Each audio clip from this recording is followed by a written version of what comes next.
Herkese selam. Yine bir sterliçe sorunuyla karşınızdayım. Bu videoda sterliçe bitkisinin kök çürümesini konuşacağız. Sterliçe bitkimizde kök çürümesiyle karşılaşabiliyoruz. Ve bu durum bitkimizin sağlığını maalesef ciddi bir şekilde etkileyebiliyor. Kök çürümesi yaşayan sterliçeyi nasıl kurtarabiliriz? Bunu anlatalım. Kök çürümesi genellikle fazla sulamadan kaynaklanır. Bitkinizde eğer ki bu sorunu fark ettiyseniz mutlaka bitkinizi saksızdan çıkartıp köklerini bir kontrol etmeniz gerekiyor. Bitkinizdeki çürümüş ve kötü kokan köklerini mutlaka bitkinizden ayırmanız gerekiyor.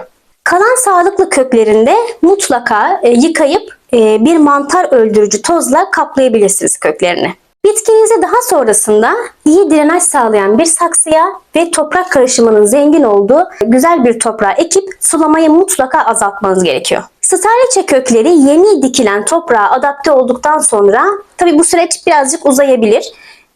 Sterliçemiz çünkü biraz hassas ve adapte olması biraz uzun sürüyor. Ama dediğim gibi bitkimiz güçlü bir bitkidir. Ve bu yeni toprağına alıştıktan sonra artık yeni filizler vermeye ve toparlanmaya başlayacaktır. Yine bu sterliçemizdeki kök çürümesine örnek olarak bir önceki videolarımda görebilirsiniz. Orada bir yukayı, kök çürümesi olmuş olan bir yukayı nasıl yaptım paylaşmıştım. Size o yukayı göstereyim.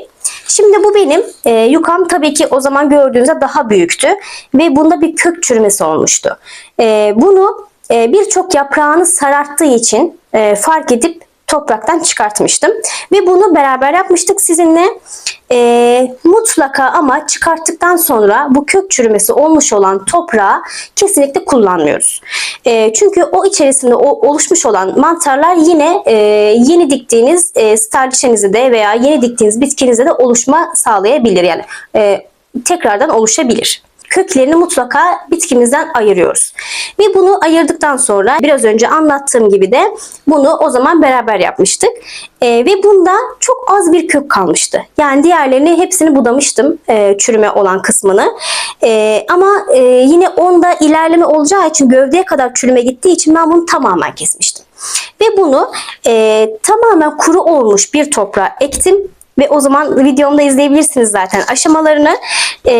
O zamandan bu zamana şöyle 3 yeni yaprağını vermiş oldu. Yani bu da şu anlama geliyor ki sıfır kökle yuka bitkimiz, bunda sıfır kök vardı. Sıfır kökle yukamız artık toprağa tutunmuş ve yeni kökler vermeye başlamış. Bunu da şu yeni gelen 3 yaprağından anlayabiliyoruz.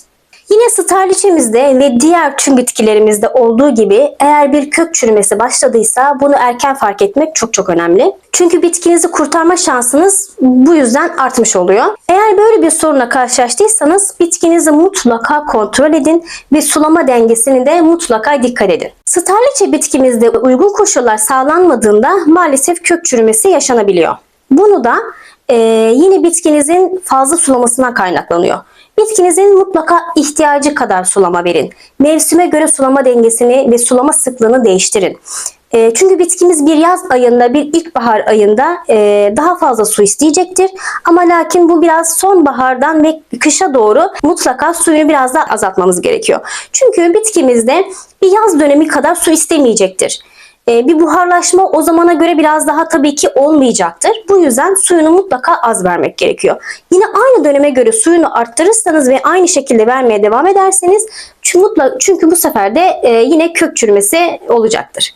Fazla sulamaya maruz kaldığında bitkimizin gövdesi ve yaprakları suyu taşıyamadığı için yapraklar da bu sefer aşağıya doğru eğilmeye başlar ve sararmaya başlar. Bu yüzden eğer ki yapraklarında sararma görüyorsanız bu az suladığınızı da gösterir ama çok da fazla hemen altlarından sararma başlıyorsa bilin ki bu fazla sulamadan kaynaklanmıştır.